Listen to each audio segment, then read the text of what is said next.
हरिः ओम्। आपादमौलिपर्यन्तं गुरूणामाकृतिं स्मरेत् तेन विघ्नाः प्रणश्यन्ति सिद्धन्ति च मनोरथाः। श्रीगुरुभ्यो नमः। परमगुरुभ्यो नमः। श्रीमदानन्दतीर्थभगवत्पादाचार्यगुरुभ्यो नमः।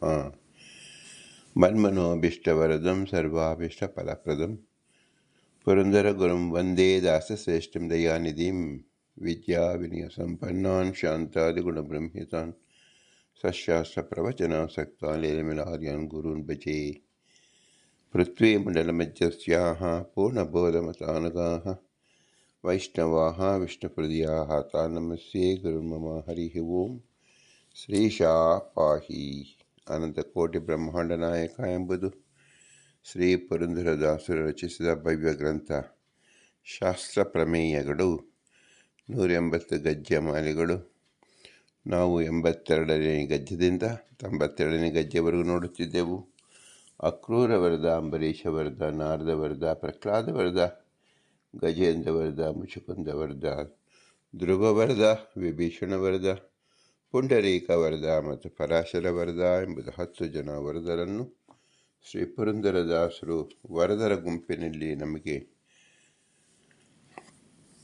ತಿಳಿಸುತ್ತಿದ್ದಾರೆ. ಈ ಹಿನ್ನೆಲೆ ಏನು? ಶ್ರೀ ಪುರಂದರದಾಸರು ಮಧ್ವಮತದ ಪ್ರಮೇಯವನ್ನು, ಮಧ್ವಮತದ ಶ್ರೀಮದಾನಂದ ತೀರ್ಥರ ಸರ್ವ ಮೂಲದ ಸಾರವನ್ನು ತೋರಿಸುತ್ತಿದ್ದಾರೆ. ಹರೇರನುಚರಾಹ, ಜೀವರು ಅನಂತ ಸಂಖ್ಯೆಯಲ್ಲಿದ್ದಾರೆ. ಎಲ್ಲರೂ ಭಗವಂತನ ಅನುಚರರು. ಮತ್ತು ನೀಚೋಚ್ಚ ಭಾವಂ ಗತಃ, ಎಲ್ಲ ಜೀವರು ನೀಚ, ಉತ್ತಮ, ಧಮ, ಮಧ್ಯಮ ಎಂಬ ರೀತಿಯಲ್ಲಿ ಸ್ವರೂಪದಲ್ಲಿ ಯೋಗ್ಯತೆ ಉಳ್ಳವರಾಗಿದ್ದಾರೆ. ಜೀವರು ಎಂದರೆ ಜೀವ 3 ವಿಧವಾದ ಲಕ್ಷಣಗಳು ಇರತಕ್ಕಂಥದ್ದು: ಅಸ್ತಿತ್ವ, ಪ್ರವೃತ್ತಿ ಮತ್ತು ಪ್ರಮಿತಿ. ಈ ಸತ್ತಾತ್ರಯ ಪರ ಅಪೇಕ್ಷತ್ವಂ ಜೀವತ್ವಂ, ಪರನಾಪೇಕ್ಷತ್ವಂ ದೈವತ್ವಂ. ಯಾರು ತನ್ನ ಇರುವಿಕೆ, ತನ್ನ ಪ್ರವೃತ್ತಿ ಮತ್ತು ಪ್ರವೃತ್ತಿ ಬೇರೆಯವರನ್ನು ಅವಲಂಬಿಸಿಕೊಂಡಿಯೇ ಇರುವುದು ಅವರಿಗೆ ಜೀವರುಗಳು ಅಂತ ಹೆಸರು.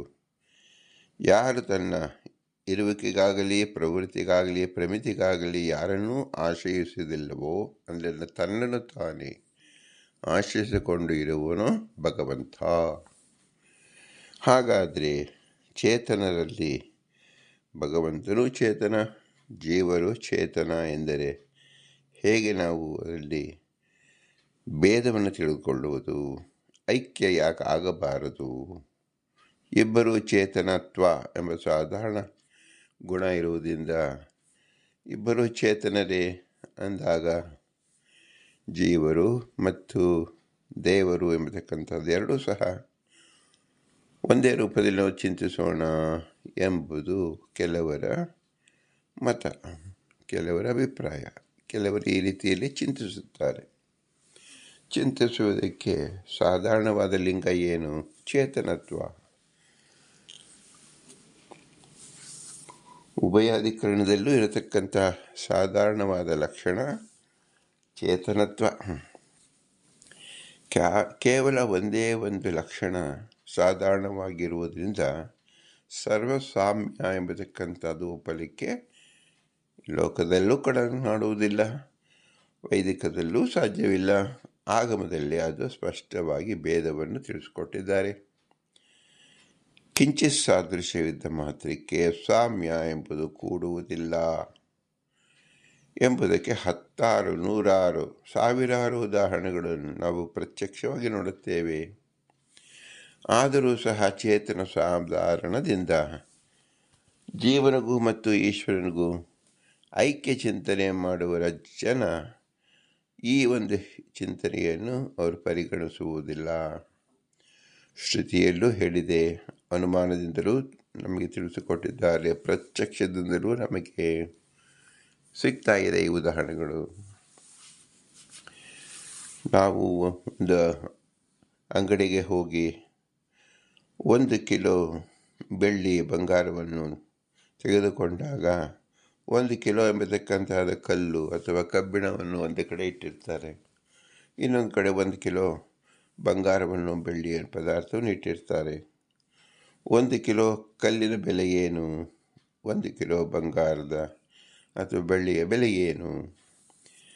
ಎರಡೂ ಒಂದೇ ಭಾರವಿದೆ ಎಂಬ ಸಾಧಾರಣವಾದ ಚೈತನ್ಯ ಸಾಧಾರಣ ಹೇಗೆ ನೋಡ್ತೀವೋ ಹಾಗೆ ಇಲ್ಲಿ ಭಾರತ ಅದು 1 ಕಿಲೋ ಇದು 1 ಕಿಲೋ ಅಂತ ಹೇಳಿದಾಗ 1 ಕಿಲೋ ಕಲ್ಲು ಅಥವಾ 1 ಕಿಲೋ ಕಬ್ಬಿಣದ ತೂಕಕ್ಕೆ ಏನು ಬೆಲೆ ಇದೆ, 1 ಕಿಲೋ ಬಂಗಾರ ಅಥವಾ ಬೆಳ್ಳಿಗೆ ಏನು ಬೆಲೆ ಇದೆ? ಅಜಗಜಾಂತರ ಬೆಲೆಗಿದೆ, ಅಂತರವಿದೆ. 10 ರೂಪಾಯಿ ಅಥವಾ 1 ರೂಪಾಯಿಗೆ ಒಂದು ಕಲ್ಲು ಸಿಕ್ಕಿದರೆ 10 ಕೋಟಿ 100 ಕೋಟಿ ರೂಪಾಯಿಗಳನ್ನು ನಾವು 1 ಕಿಲೋ ಸುವರ್ಣ, ಬಂಗಾರ, ಮುತ್ತು ಇವುಗಳಿಗೆ ಕೊಡಬೇಕಾಗುತ್ತದೆ. ಅಂದರೆ 1 ಕೋಟಿಯ ಒಂದು ಅಂಶವೂ ಸಹ ಭಾರದಿಂದ ನಾವು ಸಾಧಾರಣದಿಂದ ಜೀವ ಮತ್ತು ಭಗವಂತ ಐಕ್ಯ ಎಂಬುದನ್ನು ಪ್ರತಿಪಾದನೆ ಮಾಡುವುದಕ್ಕೆ ಸಾಧ್ಯವಿಲ್ಲ. ಇಡೀ ಭೂಮಂಡಲದ ಭಾರ ಎಷ್ಟಿದೆ, ಇದನ್ನು ಹೊತ್ತಿರತಕ್ಕಂಥ ಆದಿಶೇಷ, ಅವನನ್ನು ಹೊತ್ತಿರತಕ್ಕಂಥ ವಾಯುದೇವರು, ಅವನನ್ನು ಹೊತ್ತಿರತಕ್ಕಂಥ ಭಗವಂತ, ಅವನ ಶಕ್ತಿ ಎಷ್ಟಿದೆ ಎಂದು ಚಿಂತನೆ ಮಾಡಿದರೆ ಆದಿಶೇಷ ದೇವರೇ ಒಂದು ಕಣದಂತೆ ಇಡೀ ಭೂಮಂಡಲವನ್ನು ತನ್ನ ಹೆಡೆಯ ಮೇಲೆ ಹೊತ್ತಿರುವಾಗ ಆ ಆದಿಶೇಷನನ್ನು ಹೊತ್ತಿರತಕ್ಕಂಥ ವಾಯುಕೂರ್ಮನ ಪ್ರತಿಭೆ ಎಷ್ಟಿರಬೇಕು? ಅವನನ್ನು ಅವನ ಜೊತೆಯಲ್ಲಿರ್ತಕ್ಕಂಥ ಸರ್ವಭೂಮಂಡಲವನ್ನು ಹೊತ್ತಿರತಕ್ಕಂಥ ವಾಯುಕೂರ್ಮನಿಗೆ ಶೇಷಕೂರ್ಮನಿಂದ ಸಹಸ್ರಾರು ಪಟ್ಟು ಹೆಚ್ಚು ಯೋಗ್ಯತೆ ಮತ್ತು ಅಧಿಕಾರ ಮತ್ತು ಸಾಮರ್ಥ್ಯವಿದೆ ಅಂತ ತಿಳಿಯಬೇಕು. ಈ ವಾಯುದೇವರ ಸಾಮರ್ಥ್ಯವೇ ಇಷ್ಟಿದ್ದಾಗ ಭೂಮಂಡಲ, ಅದ್ರ ಜೊತೆಯಲ್ಲಿ ಶೇಷದೇವರು, ನಂತರ ವಾಯುದೇವರು, ಇವರನ್ನು ಸಹ ಹೊತ್ತಿರತಕ್ಕಂಥ ವಿಷ್ಣು ಕೂರ್ಮನ ಸಾಮರ್ಥ್ಯ ಎಷ್ಟು? ಯಾರು ತಾನೇ ತಿಳಿಯಕ್ಕೆ ಸಾಧ್ಯ? ಭಗವಂತನ ಸಾಮರ್ಥ್ಯವನ್ನು ಅಳೆಯಲು ಸಾಧ್ಯವಿಲ್ಲ. ಆದ್ದರಿಂದ ಭಗವಂತನ ಸಾಮರ್ಥ್ಯಕ್ಕೆ ಅಪರಿಮಿತ ಎಂದೇ ಎಲ್ಲ ಕಡೆ ಶಾಸ್ತ್ರದಲ್ಲಿ ಹೇಳಿಪಟ್ಟಿದೆ. ಭಗವಂತನ ಗುಣಗಳು ಅಪರಿಮಿತ, ಅವನ ಸಾಮರ್ಥ್ಯ ಅಪರಿಮಿತ. ಅಪರಿಮಿತವಾದ ಭಗವಂತನ ಗುಣಗಳನ್ನು ಕಿಂಚಿತ್ ಏಕಗುಣ, 4 ಗುಣ, 10 ಗುಣದಲ್ಲಿರತಕ್ಕಂಥ ಕಣಗಳನ್ನು ಹೇಗೆ ನಾವು ಸಾಮ್ಯ ಎಂದು ಹೇಳುವುದು ಸಾಧ್ಯವೇ ಇಲ್ಲ. ಈ ಅಭಿಪ್ರಾಯವನ್ನು ಸೂಚಿಸುವುದಕ್ಕೋಸ್ಕರವಾಗಿ 10 ಜನ ವರದರನ್ನು ತೋರಿಸುವಾಗ 10 ಜನರಲ್ಲಿ ವೈವಿಧ್ಯಮಯ ಇದೆ. ವೈವಿಧ್ಯ ಯಾವುದರಲ್ಲಿದೆ?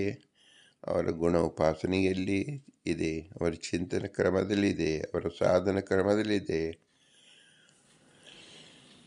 ಅವರ ಉಪಾಸನ ಚಿಂತನ ಕ್ರಮದಲ್ಲಿ ಇದೆ, ಅವರ ಭಕ್ತಿಯ ಪರಾಕಾಷ್ಠದ ನಿಲುವಿನಲ್ಲಿ ಇದೆ. ಹೀಗೆ ಅನಂತ ಪ್ರಭೇದಗಳಿಂದ ಕೂಡಿರತಕ್ಕಂಥ ಪ್ರತಿಯೊಬ್ಬ ಜೀವರು, ಅನಂತ ಕೋಟಿ ಜೀವರಿದ್ದರೂ ಸಹ ಪ್ರತಿಯೊಬ್ಬರ ಗುಣಗಳು ಅತ್ಯಂತ ಭಿನ್ನವಾಗಿಯೇ ಇದೆ. ನನ್ನಲ್ಲಿ ಅಂದರೆ ಈ ಒಂದು ಜೀವನಲ್ಲಿ ಒಂದು ಗುಣವಿದ್ದರೆ ಈ ಗುಣವ ಸಾಮ್ಯ ನಾವು ಯಾವ ಜೀವನಲ್ಲೂ ನೋಡುವುದಕ್ಕೆ ಸಾಧ್ಯವಿಲ್ಲ. ಅಂದರೆ ಅತ್ಯಂತ ವಿಲಕ್ಷಣವಾಗಿರದೆ ಎಂದರ್ಥ. ಯಾವುದು ವಿಲಕ್ಷಣವಾಗಿ ಕೇವಲ ಆಯಾ ಜೀವನಲ್ಲಿ ಮಾತ್ರ ಇರುತ್ತದೋ ಅದಕ್ಕೆ ಸ್ವರೂಪ ಎಂದು ಹೆಸರು. ಸ್ವಸ್ವರೂಪಂ ಸ್ವರೂಪಂ, ಆಯಾ ಜೀವರಿಗೆ ಮಾತ್ರ ಸ್ವಾಧೀನದಲ್ಲಿರತಕ್ಕಂಥದ್ದು ಸ್ವರೂಪ. ಅವರ ಅಭಿಮಾನತ್ವ ಇರತಕ್ಕಂಥದ್ದು ಸ್ವರೂಪ. ಆದ್ದರಿಂದ ಈ ಸ್ವರೂಪ ಎಂಬತಕ್ಕಂಥದ್ದನ್ನು ಬೇರೆಯವರ ಗುಣದ ಬಗ್ಗೆ ನಾವು ಹೇಗೆ ಹೊಂದಾಣಿಕೆ ಮಾಡುವುದಾಗಲಿ, ಸಮತೋಲಿಸುವುದಾಗಲಿ ಅಥವಾ ಸಾಮ್ಯವನ್ನು ಹೇಳುವುದಕ್ಕೆ ಸಾಧ್ಯವೇ ಇಲ್ಲ. ಅಸಾದೃಶ್ಯವಾಗಿರುತ್ತದೆ. ಕಿಂಚಿತ್ ಸಾದೃಶ್ಯ ಉಂಟು, ಚೇತನತ್ವ, ಪರಿಮಾಣತ್ವ, ಯಾವುದೋ 1-2 ಗುಣದಲ್ಲಿ ಸಾದೃಶ್ಯ ಇರಬಹುದು. ಆದರೆ ಅನಂತ ಗುಣಗಳಿಂದ ವೈಚಿತ್ರ್ಯವನ್ನೇ ನಾವು ಕಾಣುತ್ತೇವೆ. ಇದನ್ನು ಶಾಸ್ತ್ರೀಯವಾಗಿ ಬಿಂಬ ಪ್ರತಿಬಿಂಬ ಭಾವ. ಭಗವಂತ ಎಲ್ಲರಿಗೂ ಬಿಂಬನಾಗಿದ್ದಾನೆ. ಯಾತಕ್ಕೋಸ್ಕರವಾಗಿ ಅವನಲ್ಲಿರ್ತಕ್ಕಂಥ ವೈಚಿತ್ರ ಗುಣಗಳಿಂದ. ಜೀವರು ಎಲ್ಲರೂ ಪ್ರತಿಬಿಂಬರಾಗಿದ್ದಾರೆ. ಯಾಕೆ ಪ್ರತಿಬಿಂಬರಾಗಿದ್ದಾರೆ? ಅವರಲ್ಲಿರ್ತಕ್ಕಂಥ ವೈಚಿತ್ರ ಗುಣಗಳಿಂದ. ವೈಚಿತ್ರ ಅಂದರೆ ವಿಚಿತ್ರವಾದದ್ದು. ಒಂದು ಪ್ರತಿಬಿಂಬನಲ್ಲಿರ್ತಕ್ಕಂಥ ಗುಣ ಇನ್ನೊಂದು ಪ್ರತಿಬಿಂಬನಲ್ಲಿ ಇಲ್ಲ. ಅದರಂತೆ ಬಿಂಬನಲ್ಲಿರ್ತಕ್ಕಂಥ ಗುಣ ಯಾವ ಪ್ರತಿಬಿಂಬನಲ್ಲೂ ಇಲ್ಲ ಎಂಬುದನ್ನು ತೋರಿಸುವುದಕ್ಕೋಸ್ಕರವಾಗಿ ಬಿಂಬ ಪ್ರತಿಬಿಂಬ ಭಾವವನ್ನು ಶಾಸ್ತ್ರದಲ್ಲಿ ತಿಳಿಸಿದ್ದಾರೆ. ಪ್ರತಿಬಿಂಬಾನಂ ವೈಚಿತ್ರ್ಯಂ ದೃಶ್ಯತೆ. ಪ್ರತಿಬಿಂಬಾನಾಂ ಮಿತೋ ವೈಚಿತ್ರ ಕಾರಣಮಃ ಓಂ ಅದೃಷ್ಟ ನಿಯಮಾತ್. ಅನಾದ್ಯಾವಿದ್ಯ ಕರ್ಮಾದ ವೈಚಿತ್ರ ಅವೈಚಿತ್ರಂ. ಮೂಲಭೂತವಾಗಿ ಜೀವರು ಮತ್ತು ಭಗವಂತ ಸಾದೃಶ್ಯರು, ಚೇತನರಾದ್ದರಿಂದ ಅಂತ ಹೇಳಿದರೆ ಅನಂತ ವೈಚಿತ್ರಗಳಿದೆ, ವಿಚಿತ್ರಗಳಿದೆ, ವೈಗುಣ್ಯಗಳಿದೆ. ಇವನಲ್ಲಿರ್ತಕ್ಕಂಥದ್ದು ಅವನಲ್ಲಿ ಇಲ್ಲ, ಅವನಲ್ಲಿರ್ತಕ್ಕಂಥದ್ದು ಇವನಲ್ಲಿಲ್ಲ. ಆದ್ದರಿಂದ ಬಿಂಬ ಮತ್ತು ಪ್ರತಿಬಿಂಬರ ಲಕ್ಷಣಗಳು. ಬಿಂಬ ಪ್ರತಿಬಿಂಬ ಅಂತ ಯಾಕೆ ಹೇಳ್ತಾ ಇದ್ದೀವಿ ಅಂದರೆ, ಬಿಂಬನಲ್ಲಿರ್ತಕ್ಕಂಥ ಗುಣ ಯಾವುದು ಪ್ರತಿಬಿಂಬನಲ್ಲಿ ಇಲ್ಲ. ಚೇತನತ್ವ ಇದೆಯಲ್ಲ ಅಂದರೆ ಅದು ಕಿಂಚಿತ್ ಸಾದೃಶ್ಯ ರೂಪ. ಅದರ ಮೇಲೆ ಕೋಟಿ ಕೋಟಿ ಬೇರೆ ಬೇರೆ ಗುಣಗಳಿದೆಯಲ್ಲ, ಆ ಗುಣಗಳಿಂದ ನಾವು ತಿಳಿದಾಗ ಕಿಂಚಿತ್ ಸಾದೃಶ್ಯ ರೂಪವಾದ ಚೇತನತ್ವ ಎಂಬುದು ಸಾಧಾರಣವಾಗಿದ್ದರೂ ಅಲ್ಪ ಸಾದೃಶ್ಯತ್ವ ನಾವು ಸಾಮ್ಯವನ್ನಾಗಲಿ ಐಕ್ಯವನ್ನಾಗಲಿ ತಿಳಿಸೋಕ್ಕೆ ಸಾಧ್ಯವಿಲ್ಲ. ಮುಖ್ಯವಾಗಿ ಸಾಮರ್ಥ್ಯ ಪ್ರದರ್ಶನ. ಬಿಂಬನಲ್ಲಿರ್ತಕ್ಕಂಥ ಸಾಮರ್ಥ್ಯವೇನು? ಅಗಣಿತ, ಅಪರಿಮಿತ. ಜೀವನದಲ್ಲಿರ್ತಕ್ಕಂಥ ಸಾಮರ್ಥ್ಯವೇನು? ಕೇವಲ ಅಸ್ವಾತಂತ್ರ್ಯ, ಅಧೀನತೆಯ ಇರತಕ್ಕಂಥದ್ದು. ಇಂತಹದರಲ್ಲಿ ಒಬ್ಬ ವಿಶ್ವದ ಮಹಾನ್ ಚಕ್ರವರ್ತಿಯಲ್ಲಿ ಕೇವಲ ಒಬ್ಬ ಸೇವಕನಾಗಿರ್ತಕ್ಕಂಥ ವ್ಯಕ್ತಿಯಲ್ಲಿ ಅವನು ವ್ಯಕ್ತಿ, ಇವನು ಮಹಾನ್ ವ್ಯಕ್ತಿ ಅಂತ ಹೇಳಿದ ಕೂಡಲೇ ಅವರಲ್ಲಿ ನಾವು ಸಾಮ್ಯವನ್ನು ಹೇಳಲು ಸಾಧ್ಯವೇನು? ಚಕ್ರವರ್ತಿಯಲ್ಲಿರ್ತಕ್ಕಂಥ ಸಾಮರ್ಥ್ಯ ಬಡಪಾಯಿ ಒಬ್ಬ ಪ್ರಜೆಯಲ್ಲಿದೆಯೇನು? ಇಲ್ಲ. ವ್ಯಕ್ತಿ ಸಾದೃಶ್ಯವಿದೆಯಲ್ಲ ಅಂದರೆ ಸಾದೃಶ್ಯವಿದೆ, ಅದು ಅಲ್ಲಿಗಳಿಗೆತ್ತಿಲ್ಲ. ಚೇತನವನ್ನು ತೋರಿಸೋಕ್ಕೋಸ್ಕರವಾಗಿ ಸಾದೃಶ್ಯ ಇದೆ, ಕಿಂಚಿತ್ ಸಾದೃಶ್ಯವಿದೆ. ಆದರೆ ಆ ಸಾದೃಶ್ಯ ಎಂಬತಕ್ಕಂಥದ್ದು ಅನಂತ ವಿಚಿತ್ರವಾದ ಗುಣಗಳಿಂದ ಕೂಡಿರುವುದರಿಂದ ಭೇದ ಎಂಬತಕ್ಕಂಥದ್ದು ಸ್ವರೂಪಭೂತವಾಗಿ ನಾವು ತಿಳಿಯಬೇಕು. ತಿಳಿಸಲು ನಮಗೆ ಅನಂತ ವೈಚಿತ್ರ ಗುಣಗಳೇ ನಮಗೆ ಸ್ಪಷ್ಟ ನಿದರ್ಶನಗಳಾಗುತ್ತದೆ. ಈ ನಿಟ್ಟಿನಲ್ಲಿ ಭಗವಂತನ ಅನಂತ ಗುಣಗಳು, ಅನಂತ ಕಲ್ಯಾಣ ಪರಿಪೂರ್ಣ ಭಗವಂತ. ಜೀವರಾದರೆ ಕೇವಲ ಅಸ್ತಿತ್ವ ಪರಾಧೀನ ಎಂಬತಕ್ಕಂಥದ್ದು ದೋಷ. ಎಲ್ಲ ಗುಣಗಳಿಂದ ಕೂಡಿರ್ತಕ್ಕಂಥ ಭಗವಂತನಲ್ಲಿ ದೋಷಗಳಿಂದ ಕೂಡಿರ್ತಕ್ಕಂಥ ಜೀವಿಗಳಲ್ಲಿ ಹೇಗೆ ನಾವು ಗುಣ ಮತ್ತು ದೋಷವನ್ನು ಸಾದೃಶ್ಯ ಅಥವಾ ನಾವು ಕಂಪೇರ್ ಮಾಡುವುದಕ್ಕೆ, ಹೋಲಿಕೆ ಮಾಡುವುದಕ್ಕೆ ಸಾಧ್ಯವೇನು? ಕತ್ತಲೆ ಮತ್ತು ಬೆಳಕಿಗೆ ಹೋಲಿಕೆಯನ್ನು ಮಾಡಿದರೆ ನಮಗೆ ಏನು ಸಿದ್ಧಿಸುವುದು? ಬೆಳಕಿನಲ್ಲಿ ಮಾಡತಕ್ಕಂಥ ಕ್ರಿಯೆಗಳ ಕತ್ತಲಿನಲ್ಲಿ ಮಾಡಲು ಸಾಧ್ಯವೇನು? ಕತ್ತಲೆ ಎಂಬುದು ಅಜ್ಞಾನ ರೂಪ, ಬೆಳಕು ಎಂಬುದು ಜ್ಞಾನ ರೂಪ. ಒಂದು ಕಿಡಿಯ ಜ್ಞಾನದಲ್ಲಿ ಮಾಡತಕ್ಕಂಥ ಅನಂತ ಕಾರ್ಯಗಳು ಅನಂತ ದಟ್ಟವಾದ ಕತ್ತಲಿನಲ್ಲಿ ಮಾಡಲು ಸಾಧ್ಯವಿಲ್ಲ. ಆದ್ದರಿಂದ ಒಂದು ಕಿಡಿಯ ಜ್ಞಾನ ಅನಂತ ದಟ್ಟವಾದ ಮೇರು ಸದೃಶವಾದ ದಟ್ಟವಾದ ತಮಸ್ಸಿಗೆ ಸಮವಾಗಲಾರದು. ಇನ್ನು ಸಾಧಾರಣ ಉದಾಹರಣೆಗೆ ಕೇವಲ ಒಂದು ಕಿಡಿ ಅಗ್ನಿ, ಒಂದು ರಾಶಿಯ ಹತ್ತಿ ಒಂದು ರಾಶಿಯ ಹತ್ತಿ ಒಂದು ಕಿಡಿಯ ಭಾರವನ್ನು ಹೊತ್ತಿರುವುದಿಲ್ಲ. ರಾಶಿ ಹತ್ತಿ ಒಂದು ಕಿಡಿ ಆ ಹತ್ತಿಯ ಮೇಲೆ ಹೋದಾಗ ಆ ಹತ್ತಿಯು ಭಸ್ಮೀಭೂತವಾಗಿ ಬಿಡುತ್ತದೆ. ಅನಂತ ಕಿಡಿಗಳಿಂದ ಕೂಡಿರತಕ್ಕಂಥ ಹತ್ತಿ ಕೇವಲ ಒಂದೇ ಒಂದು ಕಿಡಿ, ಅಗ್ನಿಯ ಕಿಡಿ ಭಸ್ಮೀಭೂತ ಮಾಡಿಬಿಡ್ತು. ಇಂತಹ ಅನಂತ ಕಿಡಿಗಳು ಹತ್ತಿಯಲ್ಲೂ ಇದೆ ಅಂತ ನಾವು ವಾದಿಸುತ್ತಾ ಹೋದರೆ ಅದರ ಸಾಮರ್ಥ್ಯ ಏನಾಯಿತು? ಒಂದು ಕಿಡಿ ಅನಂತ ರಾಶಿಯಾದ ಹತ್ತಿಯನ್ನು ಸುಟ್ಟು ಬಿಡ್ತಲ್ಲ. ಇದರ ಸಾಮರ್ಥ್ಯ ಹೇಗಿದೆ? ಇದು ಕೇವಲ ಸಾದೃಶ್ಯಕ್ಕೋಸ್ಕರವಾಗಿ ಭಗವಂತನ ಅಪರಿಮಿತ ಕಲ್ಯಾಣ ಸಾಮರ್ಥ್ಯ ಹೇಗಿದೆ ಅಂದರೆ, ಒಂದು ಕಿಡಿಯಂತೆ ತಿಳಿದುಕೊಳ್ಳಿ. ಕಿಡಿ ಅಂದರೆ ಕಿಡಿ ಮಾತ್ರವಲ್ಲ, ಕೇವಲ ಮಂದ ಬುದ್ಧಿಗೆ ತಿಳಿಯೋಕ್ಕೋಸ್ಕರವಾಗಿ ಉದಾಹರಣೆ ಹೊರತು ಭಗವಂತ ಒಂದು ಕಿಡಿಯಂತೆ ಅಂತ ನಾವು ತಿಳಿಯಬಾರದು. ಭಗವಂತ ಇಡೀ ವಿಶ್ವದ ಅನಂತ ಕಿಡಿಗಳಂತೆ ಸಂಕಷ್ಟರೂಪಿ ಅಗ್ನಿ, ಪ್ರಳಯಾಗ್ನಿಯಲ್ಲಿರತಕ್ಕಂಥ ಸಂಕಷ್ಟನ ನಾಲಿಗೆಯಿಂದ ಬರತಕ್ಕಂಥ ಕಿಡಿ ಇಡೀ ವಿಶ್ವವನ್ನೇ ಸುಟ್ಟಿ ಹಾಕಿಬಿಡುತ್ತದೆ. ಎಂತಹ ವಜ್ರಗಳು, ಸುವರ್ಣ, ರಜತ, ಲೋಹ, ಕಲ್ಲು, ಮಣ್ಣು ಎಲ್ಲವನ್ನು ದ್ರವೀಕರಣ ಮಾಡಿಬಿಡುತ್ತದೆ. ಒಂದು ಸುವರ್ಣವನ್ನು ದ್ರವೀಕರಣ ಮಾಡಬೇಕಾದರೆ ಅದಕ್ಕೆ ಬೇಕಾಗಿರ್ತಕ್ಕಂಥ ಸಾಮರ್ಥ್ಯ, ಶಾಖ ಉತ್ಪನ್ನ ಎಷ್ಟಿರಬೇಕು? ಸಾವಿರಾರು ಡಿಗ್ರಿ ಸೆಲ್ಸಿಯಸ್ ಮೀರಿರಬೇಕು. ಅಂತಹ ಶಕ್ತಿ ಇರತಕ್ಕಂಥ ಭಗವಂತ ಸಂಕಷ್ಟ ರೂಪಿ ಪ್ರಳಯಾಗ್ನಿಯಲ್ಲಿ.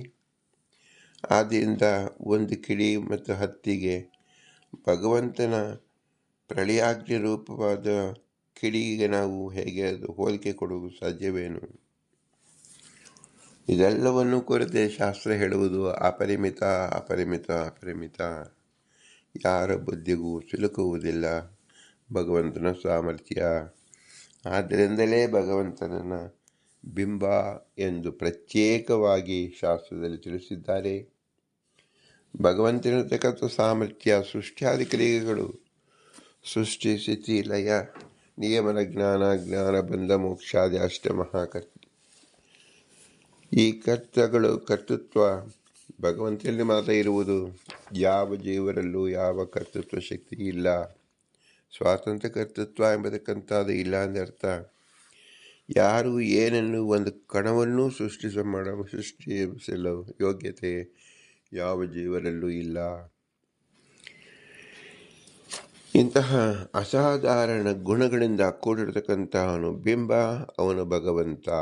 ಇದನ್ನು ತಿಳಿಸಿಕೊಡೋಕ್ಕೋಸ್ಕರವಾಗಿ ಶ್ರೀ ವೇದವ್ಯಾಸದೇವರು ಬ್ರಹ್ಮಸೂತ್ರದಲ್ಲಿ ಅದೃಷ್ಟಾಧಿಕರಣ ಎಂಬತಕ್ಕಂಥದ್ದು ದ್ವಿತೀಯ ಅಧ್ಯಾಯದ 3ನೇ ಪಾದದಲ್ಲಿ 19ನೇ ಅಧಿಕರಣದಲ್ಲಿ ಸುಸ್ಪಷ್ಟವಾಗಿ ತಿಳಿಸಿದ್ದಾರೆ.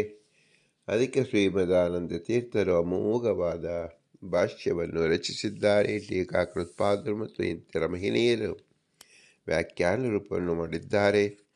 ಈ ಒಂದು ಅಧಿಕರಣದಿಂದ ನಮಗೆ ಬಿಂಬ ಮತ್ತು ಪ್ರತಿಬಿಂಬದ ಜ್ಞಾನ ಅತೀ ಪರಿಸ್ಪಷ್ಟವಾಗಿ ತಿಳಿಯಬಹುದಾಗಿದೆ.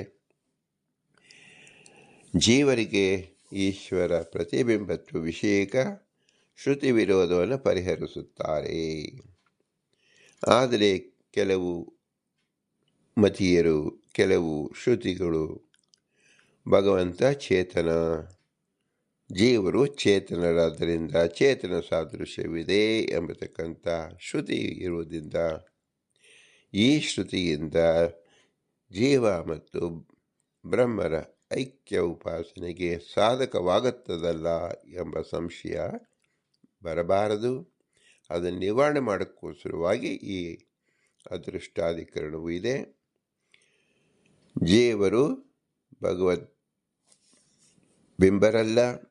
ಹಾಗೆ ಶ್ರುತಿ ಇದ್ದುದರಿಂದ ಅಲ್ಲದೆ ಸುರ, ಅಸುರ, ನರ, ತಿರ್ಯಗಾದಿ ಭೇದದಿಂದ ವಿಚಿತ್ರವಾದ ಜೀವರಿಗೆ ಏಕ ಪ್ರತಿಬಿಂಬತ್ವವು ಕೂಡಲಾರದು. ರೂಪಂ ರೂಪಂ ಎನ್ನುವ ಪ್ರತಿಬಿಂಬಿತ ಪ್ರತಿಪಾದಕ ಶ್ರುತಿಯು ಈ ಶ್ರುತಿ ಯುಕ್ತಿಗಳಿಂದ ವಿರುದ್ಧವಾದ ಪ್ರಯುಕ್ತ ಅಪ್ರಮಾಣವೇ ಎಂದು ಪೂರ್ವ ಪಕ್ಷ ಬಂದರೆ ಸಿದ್ಧಾಂತೀಕರಿಸಿಕೋಸ್ಕರವಾಗಿ ಸೂತ್ರಕ್ಕೆ ಅವತಾರಿಕೆಯನ್ನು ಕೊಡುತ್ತಾರೆ.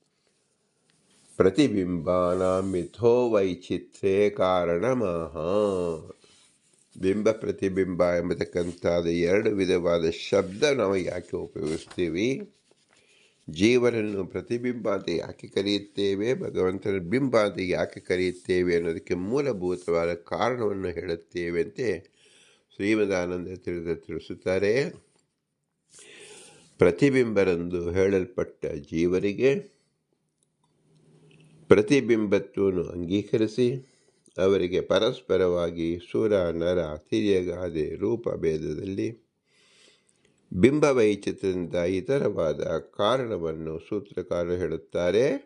ಓಂ ಅದೃಷ್ಟ ಅನಿಯಮಾತ್ ಓಂ ಅದೃಷ್ಟ ಅನಿಯಮಾತ್ ಓಂ. ಇದರ ಅರ್ಥವೇನು? ಅನಾಜವಿದ್ಯ ಕರ್ಮಾದಿ ವೈಚಿತ್ರಂ. ಜೀವ ಮತ್ತು ಭಗವಂತನಲ್ಲಿ ಒಂದು ಗುಣವಿದೆ. ಯಾವುದು? ಅನಾದಿ ಅಜ್ಞಾನ ಅವಿದ್ಯಾದಿ ಕರ್ಮಗಳು ಜೀವನಿಗೆ ಹತ್ತಿಕೊಂಡಿರುತ್ತದೆ. ಭಗವಂತನಿಗೆ ಅನಾದಿಯಾದ ಅವಿದ್ಯೆಯೂ ಇರುವುದಿಲ್ಲ, ಕರ್ಮವೂ ಇರುವುದಿಲ್ಲ. ಏಕೆಂದರೆ ಅವನು ಸ್ವತಂತ್ರನಾದವನು. ಜೀವರು ಅಸ್ವತಂತ್ರರಾದವರು. ಅವರಿಗೆ ಅಜ್ಞಾನ, ಅನಾದಿಯಾದ ಅಜ್ಞಾನ ಅವಿದ್ಯ ಬಂಧಕವಿದೆ, ಆವರಕವಿದೆ. ವಿದ್ಯಾಕರ್ಮಾದಿ ರೂಪವಾದ ಅದೃಷ್ಟಕ್ಕೆ ನಿಯಮವಿಲ್ಲದಿರುವುದರಿಂದ, ಅಂದರೆ ವೈಚಿತ್ರವಿದ್ದುದರಿಂದ, ತಥಾಚ ಅಶೇಷ ಜೀವರಿಗೆ ಒಬ್ಬ ಶ್ರೀಹರಿಯ ಪ್ರತಿಬಿಂಬತ್ವವಿದ್ದರೂ ಪ್ರವಾಹತಃ ಅನಾದಿಯಾದ ವಿದ್ಯಾ ಅಂದರೆ ಜ್ಞಾನ, ಕರ್ಮ, ಕಾಮ ಮೊದಲಾದ ವೈಚಿತ್ರಗಳು ಇದ್ದುದರಿಂದ ದೇವ, ದಾನವ, ಮಾನವ ಮೊದಲಾದ ವೈಚಿತ್ರವು ಉಪಪನ್ನವಾಗುತ್ತದೆ ಎಂದರ್ಥ. ದೇವ ದಾನವಾದ ವೈಚಿತ್ರಕ್ಕೆ ರಾಗ, ದ್ವೇಷ, ಮೋಹಕ್ಕೆ ದೋಷಗಳೇ ನಿಮಿತ್ತವೆಂದು ಕೂಡುವುದರಿಂದ ಅದೃಷ್ಟವು ಕಾರಣವು ಎಂದು ಯಾಕೆ ಕಲ್ಪಿಸುವುದು ಎಂದರೆ, ಮತ್ತೊಂದು ಸೂತ್ರವನ್ನು ಶ್ರೀ ವೇದವ್ಯಾಸರು ತಿಳಿಸುತ್ತಾರೆ. ಓಂ ಅಭಿಸಂಜ್ಯಾವಿಷ್ಠಾಪಿ ಚ ಏವಂ ಓಂ ಅಭಿಸಂಜ್ಯಾದಿಷ್ಠಾಪಿ ಚೈವ ಓಂ. ಇಚ್ಛಾ ದ್ವೇಷ ಸುಖ ದುಃಖಾದಿ ವೈಚಿತ್ರಂ ಚ ಅದೃಷ್ಟಾದೇವ ಚ ಶಬ್ದೇನ ಪ್ರತಿಕ್ಷಣ ವೈಚಿತ್ರಂ ಚ. ಭಗವಂತ ಮತ್ತು ಜೀವರಲ್ಲಿರ್ತಕ್ಕಂಥ ಭಿನ್ನತ್ವ ಗುಣಗಳು ಯಾವುದು? ಇಚ್ಛಾ ದ್ವೇಷ ಸುಖ ದುಃಖಾದಿ ವೈಚಿತ್ರಂ. ಜೀವನಲ್ಲಿರ್ತಕ್ಕಂಥ ಇಚ್ಛಾ ದ್ವೇಷ ಸುಖ ದುಃಖಾದಿಗಳು ಭಗವಂತನಲ್ಲಿ ಇಲ್ಲ. ಈ ವೈಚಿತ್ರ ಭಗವಂತನಲ್ಲಿ ಇಲ್ಲದೇ ಇರುವುದೇ ಚ ಶಬ್ದೇನ ಪ್ರತಿಕ್ಷಣಂ ವೈಚಿತ್ರಂ. ಭಗವಂತನಲ್ಲಿ ಅನಂತ ಕಲ್ಯಾಣ ಗುಣಗಣ ಪರಿಪೂರ್ಣತ್ವ ಇದೆ. ಜೀವರಲ್ಲಿ ಅನಂತ ದೋಷಗಳಿಂದ ಕೂಡಿರುತ್ತಾರೆ, ತದ್ವಿರುದ್ಧವಾಗಿರುತ್ತದೆ ಎಂದರ್ಥ. ಇದನ್ನು ತಿಳಿಸೋಸ್ಕರವಾಗಿ ಶ್ರೀ ವೇದವ್ಯಾಸದೇವರು ಈ ಎರಡು ಸೂತ್ರವನ್ನು ತಿಳಿಸಿದ್ದಾರೆ. ಅದೃಷ್ಟ ಅನಿಯಮಾತ ಓಂ ಅಭಿಸಂಜ್ಯಾದಿಶ್ಚಾಪಿ ಚ ಏವಂ. ಇದನ್ನು ಶ್ರೀಮದಾನಂದರ ವ್ಯಾಖ್ಯಾನ ಬರೆದು ನಮ್ಮ ಬುದ್ಧಿಗೆ ತಿಳುವಳಿಕೆಗೆ ಬಿಂಬ ಪ್ರತಿಬಿಂಬದಲ್ಲಿರ್ತಕ್ಕಂಥ ವೈಲಕ್ಷಣ ತಿಳಿಸ್ತಾ ಇದ್ದಾರೆ. ಅಭಿಸಂಜ್ಯಾದಿಶ್ಯಪಿ ರಾಗ ರೂಪವಾದ ಇಷ್ಟಾದಿಗಳಲ್ಲಿಯೂ ವೈಚಿತ್ರವು. ಹೀಗೆಯೇ ವಿದ್ಯಾದ ದೃಷ್ಟ ವೈಚಿತ್ರದಿಂದಲೇ, ಅಂದರೆ ರಾಗರೂಪವಾದ ಇಚ್ಛೆಯು ದ್ವೇಷ ಸುಖ ದುಃಖ ಮೋಹ ಮೊದಲಾದವುಗಳಲ್ಲಿ ವೈಚಿತ್ರವು ವಿದ್ಯಾ ಮೊದಲಾದ ಅದೃಷ್ಟ ವೈಚಿತ್ರದಿಂದಲೇ ಅಂಗೀಕರಿಸತಕ್ಕದ್ದು.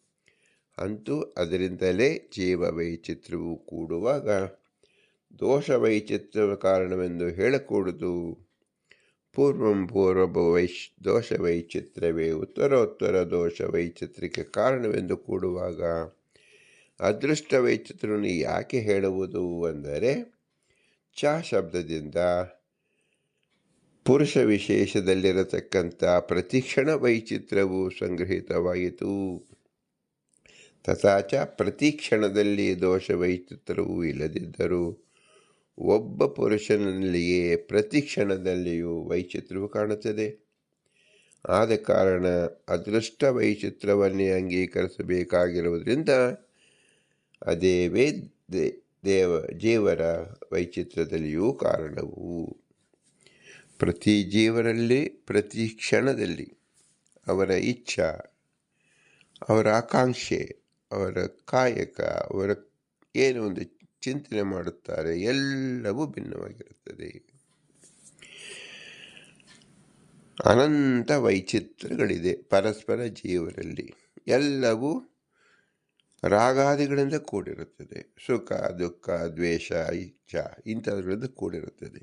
ಭಗವಂತನಲ್ಲಾದರೆ ಸಕಲ ಗುಣ ಪರಿಪೂರ್ಣತ್ವದಿಂದ ಅವನಿಗೆ ಯಾವ ಇಚ್ಛೆ ಇರುವುದಿಲ್ಲ.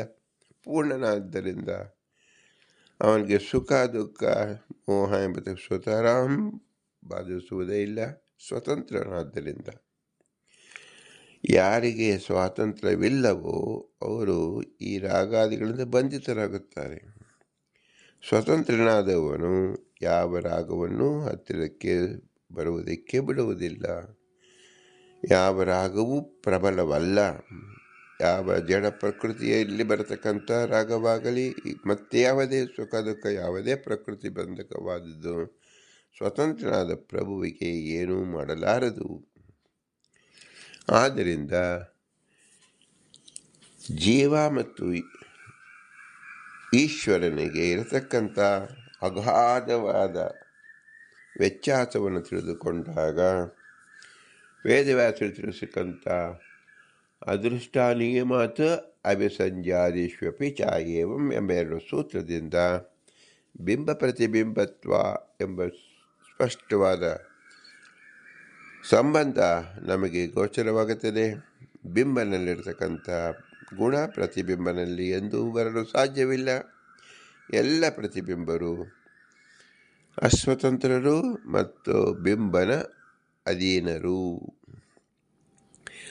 ಬಿಂಬರ ಅಧೀನರು, ಬಿಂಬರಿಂದ ಭಿನ್ನರು, ಆದರೂ ಒಂದು ಗುಣ ಕಿಂಚಿತ್ ಸಾದೃಶ್ಯ ಉಳ್ಳವರು. ಇದು ಮೂರನ್ನು ಸಹ ನಾವು ತಿಳಿಯಲೇಬೇಕು. ಸಾದೃಶ್ಯ ಇದ್ದ ಮಾತ್ರಕ್ಕೆ ಗುಣ ಸಾದೃಶ್ಯ ಬರುವುದಿಲ್ಲ. ಮತ್ತು ಅವರ ಅನುಯಾಯಿತ್ವ ಅಂದರೆ ಅಧೀನತ್ವ ಎಂದು ಮರೆಯಾಗುವುದಿಲ್ಲ. ಅದು ನಿತ್ಯವಾಗಿ ಉಳಿತಕ್ಕಂಥದ್ದು. ಯಾವುದೋ ಒಂದು ಕಾಲದಲ್ಲಿ ಮಾತ್ರ ಅಧೀನತ್ವ ಹೋಗಿ ಸ್ವಾಧೀನವಾಗಿ ಇಬ್ಬರು ರಾಜರಾಗುತ್ತಾರೆ, ಇಬ್ಬರು ಸ್ವತಂತ್ರರಾಗುತ್ತಾರೆ ಎಂಬ ಕಲ್ಪನೆ ಯಾವ ಜೀವರು ಇಟ್ಟುಕೊಳ್ಳಬಾರದು. ಏಕೆಂದರೆ ಭಗವಂತ ಸ್ವತಂತ್ರ, ಸತ್ತಾತ್ರೇಯ ಪರನಾಪೇಕ್ಷತ್ವಂ. ಭಗವಂತನ ಮುಟ್ಟಲು ಯಾವ ಜೀವರಿಗೂ ಸಾಧ್ಯವೇ ಇಲ್ಲ. ಸ್ವರ್ಗಸ್ಥರು, ದೇವತೆಗಳು, ಭೂಮಿಯಲ್ಲಿರತಕ್ಕಂಥವರು, ಮನುಷ್ಯರು ಇತ್ಯಾದಿ ಸ್ಥಾನ ವೈಚಿತ್ರ್ಯದಿಂದಲೇ ಸುರನರಾದಿ ವೈಚಿತ್ರ್ಯವು ಕೂಡುವುದರಿಂದ ಅದೃಷ್ಟ ವೈಚಿತ್ರ್ಯವನ್ನು ಯಾಕೆ ಅಂಗೀಕರಿಸುವುದು ಎನ್ನುವ ಶಂಕೆಯನ್ನು ಪರಿಹರಿಸತಕ್ಕಂಥ ಸೂತ್ರವನ್ನು ವ್ಯಾಖ್ಯಾನ ಮಾಡುತ್ತಾರೆ. ಓಂ ಪ್ರದೇಶಾದಿತಿ ಚೇನ್ನ ಅಂತರ್ಭಾವಾತ್. ಓಂ ಪ್ರದೇಶಾದಿತಿ ಚೇನ್ನ ಅಂತರ್ಭಾವಾತ್. ನ ಸ್ವರ್ಗ ಭೂಮ್ಯಾದಿ ಪ್ರದೇಶ ವೈಚಿತ್ರ್ಯಂ ವಿಶೇಷಾದ್ ವೈಚಿತ್ರ್ಯಂ ತತ್ರ ಪ್ರಾಪ್ತೆ ಅಪಿ ಅದೃಷ್ಟಾಪೇಕ್ಷತ್ವಾತ್ ಏಕದೇಶಸ್ಥಿತಾನಾಮೇವ ವೈಚಿತ್ರ್ಯ ದರ್ಶನಾಚ್ಛ.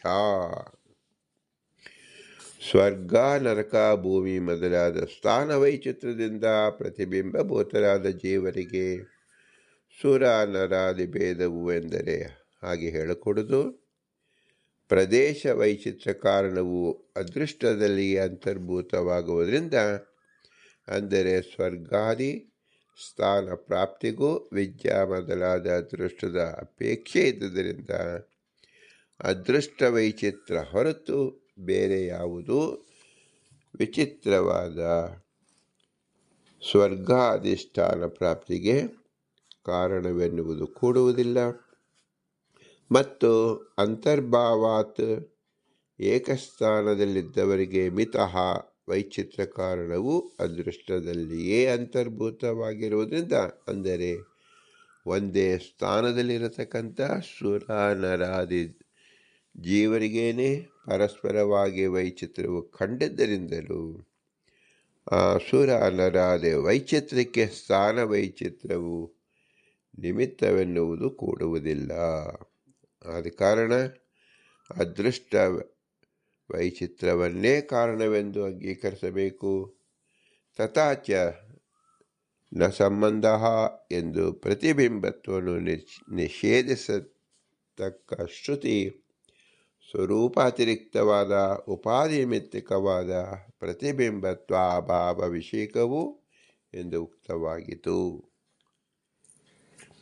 ಸ್ವರ್ಗದಲ್ಲಿ ಇರುವುದರಿಂದ ಅವರಿಗೆ ವಿಶೇಷವಾದ ಸ್ಥಾನಮಾನ, ಭೂಲೋಕದಲ್ಲಿರುವುದರಿಂದ ಇವರಿಗೆ ಇಂತಹ ಕಟ್ಟುಪಾಡುಗಳು, ನರಕದಲ್ಲಿರುವುದರಿಂದ ಇವರಿಗೆ ಇಂತಹ ದುಃಖ ಎಂದು ಆಯಾ ಪ್ರದೇಶ ನಿಮಿತ್ತದಿಂದ ಜೀವರ ಯೋಗ್ಯತೆ ಬದಲಾಗುವುದಿಲ್ಲ. ಜೀವರ ಯೋಗ್ಯತೆಗೂ ಆ ಪ್ರದೇಶಕ್ಕೂ ಸಂಬಂಧವಿಲ್ಲ ಎಂಬುದನ್ನು ಈ ಶ್ರುತಿ ಉದಾಹರಣೆಯಿಂದ ತಿಳಿಸ್ಕೊಡ್ತಾ ಇದ್ದಾರೆ. ಹಾಗಾದರೆ ಇಲ್ಲಿ ವೈಚಿತ್ರ ಯಾರಲ್ಲಿದೆ ಅಂದರೆ ಆಯಾ ಜೀವರಲ್ಲಿಯೇ ಇದೆ, ಜೀವರ ಸ್ವರೂಪಭೂತವಾಗಿದೆ. ಅದರಂತೆ ಭಗವಂತನ ಸ್ವರೂಪಭೂತವಾದದ್ದು ಅಪರಿಮಿತ ಸ್ವಾತಂತ್ರ್ಯ ಅನಂತ ಗುಣಗಳು, ಜೀವರಲ್ಲಿರ್ತಕ್ಕಂಥದ್ದು ಅನಂತ ದೋಷಗಳು. ಆದ್ದರಿಂದ ಎಂದೂ ಸಹ ಬಿಂಬ ಮತ್ತು ಪ್ರತಿಬಿಂಬದಲ್ಲಿ ಐಕ್ಯ ಚಿಂತನೆ ಕೂಡುವುದೇ ಇಲ್ಲ. ಕೇವಲ ಕಿಂಚಿತ್ ಸಾದೃಶ್ಯ ಇರುವುದರಿಂದ ಐಕ್ಯ ಎಂಬುದು ಕೂಡುವುದಿಲ್ಲ ಎಂಬುದನ್ನು ಸುಸ್ಪಷ್ಟವಾಗಿ ಅಧಿಕರಣ ತಿಳಿಸ್ಕೊಡ್ತಾ ಇದೆ. ಇದರಲ್ಲಿ ಮಾಯಾವಾದ ರೀತಿಯಲ್ಲಿ ಅವರ ಚಿಂತನೆ ಏನಿದೆ, ಅದೃಷ್ಟ ಇತ್ಯಾದಿ 3 ಸೂತ್ರಗಳಿಂದ, ಅನೇಕಾತ್ಮವಾದಿಗಳಿಂದ, ಸಾಂಖ್ಯಾದಿಗಳ ಮತದಲ್ಲಿಯೇ ಅವ್ಯವಸ್ಥೆಯು ಹೇಳಲ್ಪಡುತ್ತದೆ ಎಂದು ಮಾಯಾವಾದಿಗಳು ಹೇಳುವರು. ಅದು ಅಯುಕ್ತವು. ನಮ್ಮ ರೀತಿಯ ಅದೃಷ್ಟ ಅನಿಯಮಾತ್ ಎನ್ನುವ ಹೇತುವಿಗೆ ಆಭಾಸೇವಚ್ಛ ಎಂದು ಶ್ರುತವಾದ ಸಾಧ್ಯದಿಂದ ಅನ್ವಯವು ಕೂಡುವಾಗ ಸಾಂಖ್ಯಾದಿ ಮತದಲ್ಲಿಯ ಭೋಗಾದ್ಯ ವ್ಯವಸ್ಥಾ ಎನ್ನುವ ಸಾಧ್ಯ ಅಧ್ಯಾಹಾರವು ಕೂಡಲಾರದು. ಮತ್ತು ಆತ್ಮರಿಗೆ ಭೇದವಿದ್ದರೆ ಸುಖ ದುಃಖ ಭೋಗ ವ್ಯವಸ್ಥೆಯಾಗುವುದಿಲ್ಲ, ಐಕ್ಯವಿದ್ದರೆ ಸುಖ ದುಃಖ ಭೋಗ ವ್ಯವಸ್ಥೆ ಆಗುತ್ತದೆ ಎನ್ನುವುದು ಅತ್ಯಂತ ವಿರುದ್ಧವಾಗಿದೆ. ಒಬ್ಬನಲ್ಲಿ ಒಂದು ಸುಖವಿದ್ದರೆ ಇನ್ನೊಬ್ಬರಿಗೆ ಅದೇ ಸುಖ ಬರಬೇಕಾದರೆ ಐಕ್ಯ ಇರಲೇಬೇಕು ಎಂಬ ಇತರ ವಾದಿಗಳ ಏನು ಚಿಂತನೆ ಇದೆ, ತರ್ಕ ಇದೆ, ಅದು ಕೂಡುವುದಿಲ್ಲ. ಏಕೆಂದರೆ ಯಾವುದೇ ಒಂದು ಸ್ಥಾನ ಪ್ರದೇಶವನ್ನು ನಿಮಿತ್ತ ಮಾಡಿಕೊಂಡು ಆಯಾ ಜೀವನಲ್ಲಿರ್ತಕ್ಕಂಥ ಗುಣ ಬದಲಾಗುವುದಿಲ್ಲ. ನಾವು ಒಂದು ಉತ್ತಮವಾದ ಮಣಿಯನ್ನು ಯಾವ ಜಾಗದಲ್ಲಿಟ್ಟರೂ ಸಹ ಆ ಮಣಿಯ ಬೆಲೆ ಕಳೆದುಕೊಳ್ಳುವುದಿಲ್ಲ. ಅದು ಕಸದ ತಿಪ್ಪೆಯಲ್ಲಿ ಹಾಕಿದ್ದರೂ ಸಹ ಮಣಿಯ ಬೆಲೆ ಅಲ್ಲಿ ಇದ್ದೇ ಇರುತ್ತೆ. ಬೆಂಕಿಯಲ್ಲಿ ಹಾಕಿದ್ದರೂ ಸಹ ಬೆಂಕಿಗೆ ಅದು ಕರಗುವುದೇ ಇಲ್ಲ. ನೀರಿನಲ್ಲಿ ಹಾಕಿದರೆ ತೊಯ್ಯುವುದೇ ಇಲ್ಲ.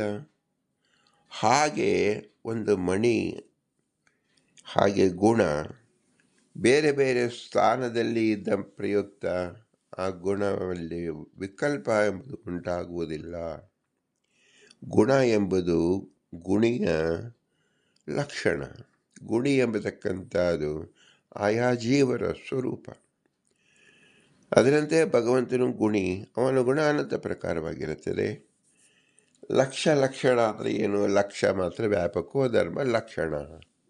ಆದ್ದರಿಂದ ಆಯಾ ಗುಣಿಗೆ ವ್ಯಾಪಕವಾದ ಗುಣಗಳು ಯಾವುದು? ಆ ಜೀವರ ಗುಣಗಳು. ಈ ಲಕ್ಷಣ ಸಾಧಾರಣ ಜ್ಞಾನವನ್ನು ತಿಳಿದುಕೊಂಡಾಗ ಅನಂತ ಜೀವರು ಗುಣಿಗಳೇ. ಆ ಎಲ್ಲ ಗುಣಗಳಿಗೆ ಅವರಿಗೆ ನಿಯತವಾದ ಗುಣಗಳು ಇದ್ದೇ ಇರುತ್ತದೆ. ಆ ಪರಸ್ಪರ ಒಂದು ಗುಣವು ಇನ್ನೊಬ್ಬರ ಗುಣಗಳಿಗೂ ಅತ್ಯಂತ ಭಿನ್ನವಾಗಿರುತ್ತದೆ. ಆದ್ದರಿಂದ ಜೀವರಲ್ಲಿಯೂ ಭೇದವಿದೆ.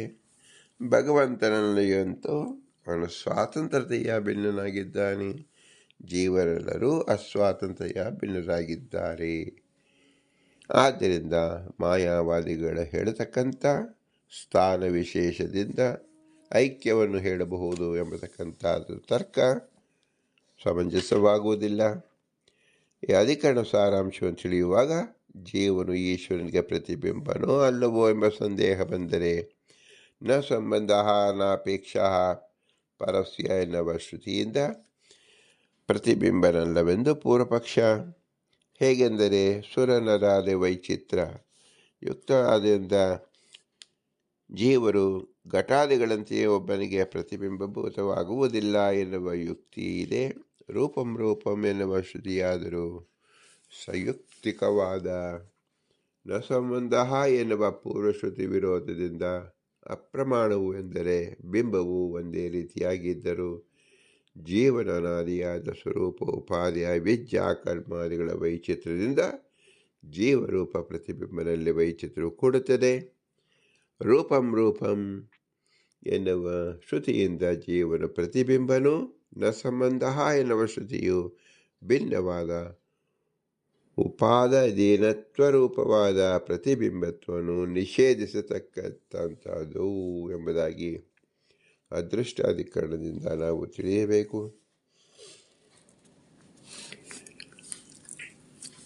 ಈ ಅದೃಷ್ಟ ಅಂದರೆ ಕಣ್ಣಿಗೆ ಕಾಣದೇ ಇರತಕ್ಕಂಥದ್ದು ಒಂದು ಅರ್ಥ, ಶ್ರುತಿಗೆ ಗೋಚರವಾದದ್ದು ಒಂದು ಅರ್ಥ. ನಾವು ಶ್ರುತಿ ವಿರೋಧವನ್ನು ಬಿಂಬ ಪ್ರತಿಬಿಂಬದಲ್ಲಿ ಐಕ್ಯ ಉಪಾದನೆ ಮಾಡಲು ಯಾಕೆ ಭಿನ್ನಮತೀಯರು ಈ ಕಾರಣವನ್ನು ಇಟ್ಟುಕೊಂಡು ಮುಂದೆ ಬಂದರು ಅಂದರೆ, ಭಗವಂತನನ್ನು ಕಾಣತಕ್ಕಂಥ ಯೋಗ್ಯತೆ ಯಾವ ಶ್ರುತಿಗೂ ಇಲ್ಲ. ಎಲ್ಲ ಶ್ರುತಿಗಳು ಜಡಪ್ರಾಯವಾದದ್ದು. ಭಗವಂತ ಪರಮಚೇತನನನ್ನು ತಿಳಿಸುವ ಯೋಗ್ಯತೆ, ಸಾಕಲ್ಯವನ್ನು ತಿಳಿಸುವ ಯೋಗ್ಯತೆ ಯಾವ ಶ್ರುತಿಗೂ ಇಲ್ಲ, ಯಾವ ಶಾಸ್ತ್ರಕ್ಕೂ ಇಲ್ಲ. ಉದಾಹರಣೆಗೆ, ನಮಗೆ ಒಂದು ಸುಖವಾಗುತ್ತಿದೆ, ದುಃಖವಾಗುತ್ತಿದೆ ಎಂಬುದನ್ನು ಯಾವ ಶಬ್ದದಿಂದ ನೀವು ನನಗೆ ತಿಳಿಸಬಹುದು? ನಾನು ನಿಮಗೆ ತಿಳಿಸಬಹುದು. ಅನುಭವ ಎಂಬತಕ್ಕಂಥದ್ದು ಚೇತನಗತವಾದದ್ದು. ಅದು ಪದರೂಪದಲ್ಲಿ ಬರೆದು ತಿಳಿಸತಕ್ಕಂಥ ಪದಾರ್ಥವಲ್ಲ, ಗುಣವಲ್ಲ. ಒಬ್ಬನ ದುಃಖ ಯಾವ ಪ್ರಮಾಣದಲ್ಲಿ ಇದೆ ಎಂಬತಕ್ಕಂಥನ್ನು ಅಳೆಯಲು ಯಾವ ಮಾಪಕವಿಲ್ಲ. ಅದನ್ನು ತಿಳಿಸುವ ಯಾವ ಶಬ್ದಗಳೂ ಇಲ್ಲ.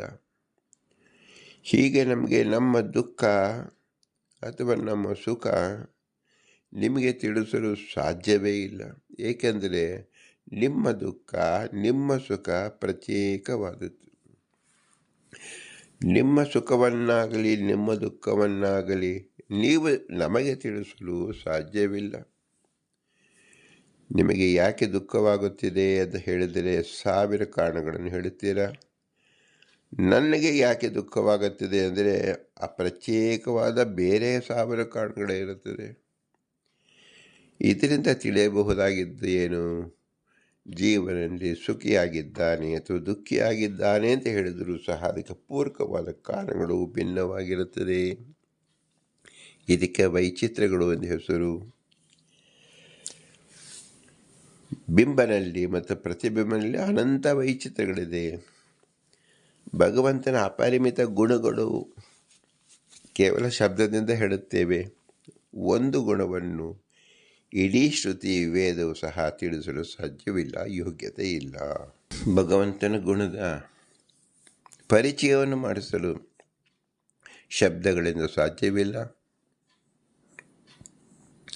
ಹಾಗಾದರೆ ಗುಣವಂತ ಅಂತ ಹೇಗೆ ನಾವು ವೇದ ತಿಳಿಸ್ತಾ ಇದೆಯಲ್ಲ ಅಂದರೆ ಅದು ಸಾಧಾರಣವಾಗಿ ನಮ್ಮ ಬುದ್ಧಿಗೆ ಸಿಲುಕುವಂತೆ ಹೇಳ್ತಕ್ಕಂಥ ಶಬ್ದ ಪ್ರಯೋಗ ಮಾತ್ರ. ಅದನ್ನು ಅನುಭವಿಸಲು ಸಾಧ್ಯವಿಲ್ಲ. ಅನುಭವಿಸಲು ಅಚೇತನವೇ ಆಗಬೇಕು. ಜಡ ಪದಾರ್ಥಗಳು ಅಂದರೆ ಅಕ್ಷರಗಳು, ವೇದವೂ ಸಹ ಜಡವಾದ್ದರಿಂದ ಜಡಕ್ಕೆ ಯಾವ ಅನುಭವವೇ ಇಲ್ಲ. ಅದನ್ನು ಪ್ರಶಂಸೆ ಮಾಡುವ, ಅದನ್ನು ವಿವರಿಸಿ ಹೇಳುವ ಪದಗಳೆಲ್ಲವೂ ಸಹ ಜಡ ರೂಪವಾದದ್ದು. ಇದು ವೈಚಿತ್ರ. ಇಂತಹ ವೈಚಿತ್ರಗಳಿಗೆ ಎಷ್ಟಿದೆ? ಅನಂತಾನಂತ ವೈಚಿತ್ರಗಳಿದೆ. ಯಾರಲ್ಲಿ? ಪ್ರತಿ ಜೀವನಲ್ಲೂ ಇದೆ. ಭಗವಂತನಲ್ಲಿ ಕೋಟಿ ಪಟ್ಟು ಹೆಚ್ಚು ವೈಚಿತ್ರಗಳು ಇದೆ. ಒಂದು ಅಪರಿಮಿತ ಗುಣಗಳಿಂದ ಕೂಡಿದೆ. ಜೀವನದು ಅನಂತ ದುಃಖಗಳಿಂದ, ಶೋಕಗಳಿಂದ, ಇಚ್ಛಾ, ಲೋಭ ಇಂತಹ ಗುಣಗಳಿಂದ ಕೂಡಿದೆ, ಅಂದರೆ ದೋಷದಿಂದ ಕೂಡಿದೆ. ಇದೆಲ್ಲವೂ ವೈಚಿತ್ರವೇ. ಈ ತರಹ ವೈಚಿತ್ರಗಳಿರುವುದರಿಂದ ಬಿಂಬ ಮತ್ತು ಪ್ರತಿಬಿಂಬ ಎಂಬತಕ್ಕಂಥದ್ದು ಪ್ರತ್ಯೇಕವಾಗಿ ಶಾಸ್ತ್ರದಲ್ಲಿ ಹೇಳಲ್ಪಟ್ಟಿದೆ. ಎಂದು ಬಿಂಬನು ಪ್ರತಿಬಿಂಬನಾಗಲಾರ, ಪ್ರತಿಬಿಂಬನು ಬಿಂಬನನ್ನು ಚಿಂತಿಸಲು ಸಾಧ್ಯವಿಲ್ಲ. ವೈಚಿತ್ರಂ ಅದೃಷ್ಟೇಪಿ ಕಾರಣಂ ಇಚ್ಛಾದ್ವೇಷ ಸುಖ ದುಃಖಾದಿ ವೈಚಿತ್ರಂ ಚಾದೃಷ್ಟಾದೇವ ನ ಶಬ್ದೇನ ಪ್ರತಿಕ್ಷಣಂ ವೈಚಿತ್ರಂ ಚ ನ ಸ್ವರ್ಗ ಭೂಮ್ಯಾದಿ ಪ್ರದೇಶ ವಿಶೇಷ ವೈಚಿತ್ರಂ ತತ್ಪ್ರಾಪ್ತೆ ಅಪಿ ಅದೃಷ್ಟಾಪೇಕ್ಷತ್ವಾತ್ ಏಕದೇಶಸ್ಥಿತಾನಾಮೇವ ವೈಚಿತ್ರಂ ದರ್ಶನಾಚ್ಛ. ಪ್ರತಿಯೊಬ್ಬ ಜೀವಿಯಲ್ಲಿರ್ತಕ್ಕಂಥ ಅನಂತ ವೈಚಿತ್ರಗಳು ಇನ್ನೊಂದು ಜೀವನಲ್ಲೇ ಇಲ್ಲ ಅಂತ ಹೇಳಿದಾಗ, ಅನಂತ ಜೀವರಿಗಿಂತ ಭಿನ್ನವಾದ ಭಗವಂತನಲ್ಲಿ ಅಪರಿಮಿತವಾದ ಗುಣಗಳಿರುವುದರಿಂದ ಬಿಂಬವನು ಅಸಾದೃಶ್ಯನಾಗಿರ್ತಕ್ಕಂಥ ಗುಣಗಳಿಂದ ತುಂಬಿದ್ದಾನೆ. ಆದರೂ ಕಿಂಚಿತ್ ಸಾದೃಶ್ಯ ಚೇತನತ್ವದಿಂದ ನಾವು ಭಗವಂತನ ಬಿಂಬನನ್ನು ಜೀವನದೊಂದಿಗೆ ಅಂದರೆ ಪ್ರತಿಬಿಂಬನೊಂದಿಗೆ ನಾವು ತಿಳಿಯಬೇಕು. ಇದೇ ಶಾಸ್ತ್ರದ ಸಾರ. ಇದು ಒಟ್ಟಭಿಪ್ರಾಯವನ್ನು ನಾವು ಗ್ರಹಿಸಬೇಕಾದರೆ ಬಿಂಬ ಪ್ರತಿಬಿಂಬ ಲಕ್ಷಣಕ್ಕೆ ಮುಖ್ಯವಾದದ್ದು ವೈಚಿತ್ರ ಗುಣಗಳು, ವಿಭಿನ್ನ ಗುಣಗಳು. ಇದನ್ನು ಶಾಸ್ತ್ರೀಯವಾಗಿ ಭಗವಂತನ ವೈಚಿತ್ರ ಗುಣಗಳು ಬಿಂಬ ಎಂದು, ಜೀವನ ವೈಚಿತ್ರ ಗುಣಗಳಿಗೆ ಪ್ರತಿಬಿಂಬ ಎಂಬ ಶಬ್ದವನ್ನು ತಿಳಿಸಿಕೊಟ್ಟಿದ್ದಾರೆ. ಹಾಗಾದರೆ ಬಿಂಬ ಪ್ರತಿಬಿಂಬ ಲಕ್ಷಣ ಏನು? ತದಧೀನತ್ವ ಮತ್ತು ಕಿಂಚಿತ್ ಸಾದೃಶ್ಯತ್ವ, ತದ್ಭಿನ್ನತ್ವ. ಇದು ಮೂರು ಲಕ್ಷಣಗಳು ಬಿಂಬ ಪ್ರತಿಬಿಂಬದಲ್ಲಿ ನಾವು ಕಾಣಬಹುದಾಗಿದೆ. ಇದು ನಾವು ಶಬ್ದದಲ್ಲಿ ತಿಳಿಯತಕ್ಕಂಥದ್ದು. ಆದರೆ ನಾವು ಸಾಧನೆಯಲ್ಲಿ ಹೇಗೆ ತಿಳಿಯಬೇಕು? ಪುರಂದರದಾಸರು ಅಕ್ರೂರ ವರದ, ಅಂಬರೀಷ ವರದ, ನಾರದ ವರದ, ಮುಚ್ಚುಕುಂದ ವರದ ಅಂತ ಹೇಳಿದಾಗ ಪ್ರತಿಯೊಬ್ಬರ ಚೇತನರು ತಮ್ಮಲ್ಲಿರ್ತಕ್ಕಂಥ ವೈಗುಣ್ಯಗಳನ್ನು ಭಗವತ್ ಪ್ರಸಾದದಿಂದ ಪೂರೈಸಿಕೊಂಡು, ಅಂದರೆ ಅದನ್ನು ನಾಶ ಮಾಡಿಕೊಂಡು ಭಗವಂತನ ಅನಂತ ಗುಣಗಳನ್ನು ಉಪಾಸನೆ ಮಾಡಿದರು. ಅಕ್ರೂರನ ಉಪಾಸನೆ, ಅಂಬರೀಷನ ಉಪಾಸನೆ, ನಾರದರ ಉಪಾಸನೆ ಎಲ್ಲವೂ ಪ್ರತ್ಯೇಕವಾಗಿದೆ. 10 ಜನರ ಉಪಾಸನೆಯನ್ನು ಒಂದೇ ಕ್ರಮದಲ್ಲಿ ಒಂದೇ ಬುಟ್ಟಿಯಲ್ಲಿ ಹಾಕಿದ ಹಣ್ಣುಗಳಂತೆ ಅಂತ ನಾವು ಹೇಳಬಾರದು. ಒಂದೇ ಬುಟ್ಟಿಯಲ್ಲಿ ಹಾಕಿದ ಹಣ್ಣುಗಳಾದರೂ ಸಹ ಎಲ್ಲವೂ ಭಿನ್ನ ಭಿನ್ನ ಹಣ್ಣುಗಳೇ ಇರುತ್ತದೆ. ಒಂದು ಹಣ್ಣು ನೋಡಿದ ಕೂಡಲೇ ಎಲ್ಲ ಹಣ್ಣು ಇದೆ ಅಂತ ನಾವು ಹೇಳಲು ಸಾಧ್ಯವೇನು? ಹಣ್ಣಿನ ಪ್ರತಿ ಸಿಪ್ಪೆಯಲ್ಲಿ, ಪ್ರತಿ ರಸದಲ್ಲಿ ವೈಚಿತ್ರವಿದೆ.